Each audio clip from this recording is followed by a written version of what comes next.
It's a bit of an old adage in venture that it's all about the team, and that's particularly true when you're investing pre-seed. When we invested in Dream, it was literally 5 founders, 0 employees, I think 12 slides. Traditional approach we heard from sort of US VCs was it's all about IPOs and nothing else matters. And that's wrong. That's really unhelpful advice, particularly given now that IPOs are so far out, take such a long time and are so rare. We've been very open to different forms of capital return, whether that is secondary transactions or whether that is 100% of our stake going to private equity firms or other financial buyers. What was key to them is they did not want the standard private equity transaction where they take the keys. It had to be something where the founders still had complete control. We are live. We are live. In 5. We are live. 4. We are live. 3. We are live. 2. We are live. 1.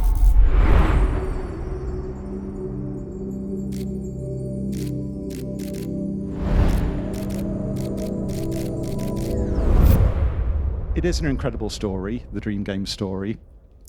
Meeting the founders for that very first time with 5 of them out there in Istanbul, a very short form presentation, a real lesson, I guess, in conviction in teams. And would love to hear a little bit about more that journey and then how that makes you think about your conviction around investments going forward.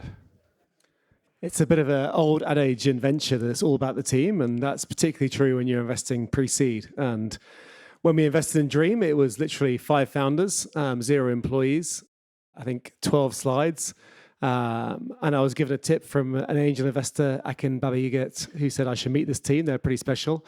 They all came into sort of one room at Balderton, and I thought they were amazing. And we gave them a term sheet within a week and a half, had the investment close a few weeks after that. And as you say, it was a pretty rapid story.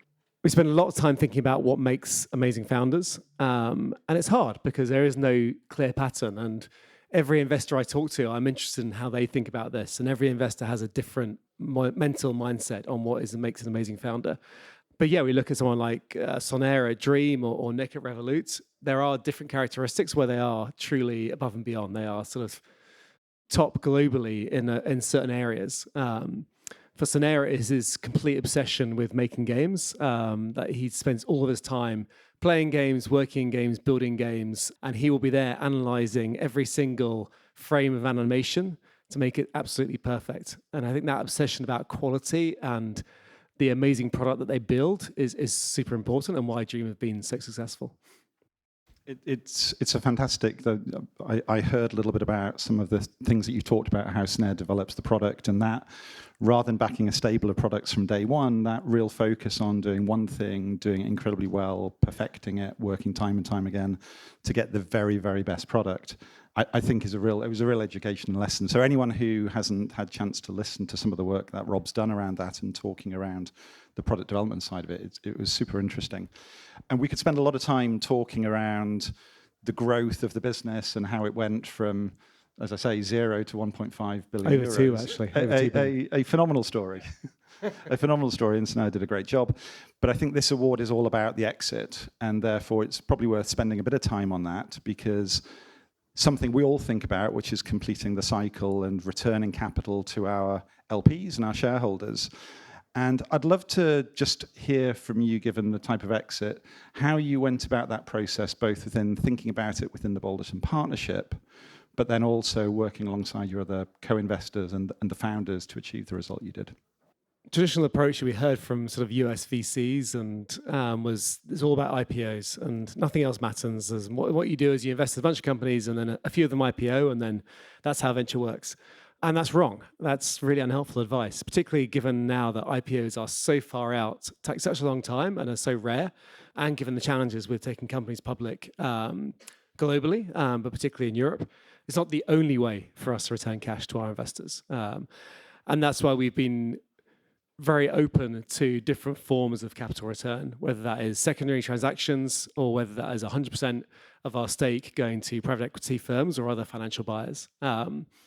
And obviously, yeah, Revolut had a lot of publicity last year around their substantial secondary sales, and we participated in that. And that was, I think, a great result for everyone involved. Dream was a different story. So Dream was, they had us, Index, and Makers Fund as their main venture investors and a few other smaller ones. They want to build a very long-term generational company. They want to build the next DreamWorks or Disney. So that's their ambition.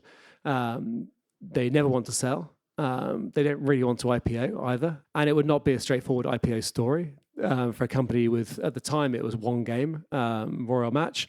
So one mobile game with 5 years of history was not really an IPO story either. So I think the founders were thinking about what works for us. We recognized we took venture money. That venture money wants a return, but we want to look for a solution which enables us to focus on the games and focus on building. We had some discussion around that. The founders did some thinking amongst themselves and became clear that private equity was actually a really interesting route for them to go to. They had some very strong inbound from a few private equity firms, took that on board. I think fairly quickly sort of reached a valuation which made sense. And then it was all around terms.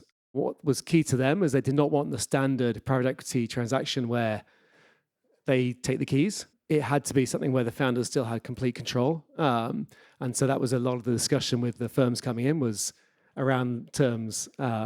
Lots of legal work. The law firms made a lot of money. We've a lot of the teams within HSBC are working with very large private capital firms as well, private equity firms, some of those largest asset managers in the world. And I think one of the things that we've seen is there is increasing interest from those firms in our parts of the market, in innovation. They are seeing it as a real source of growth. They are having to be aware of it and the impact it's having on their companies. So we're spending a lot of time bringing those two ecosystems together. But Rob, from this experience, how do you see private capital or private equity's interest in innovation? Where else have you seen it across your portfolio? What role might it play? So I think private equity can get excited by sectors where they see real revenue durability. And that historically was not the case in games. So that was why I think private equity kind of stayed quite clear of games, because you had these sort of hits and then you sold a bunch of units at $70 and then that was it. Whereas in mobile games, you have these amazing annuity streams of people who play these games for decades and keep spending on the games. So I think they like that revenue persistence. We find they also, did like software as a service, maybe a bit less so over the last few months, but we'll see where that stabilizes.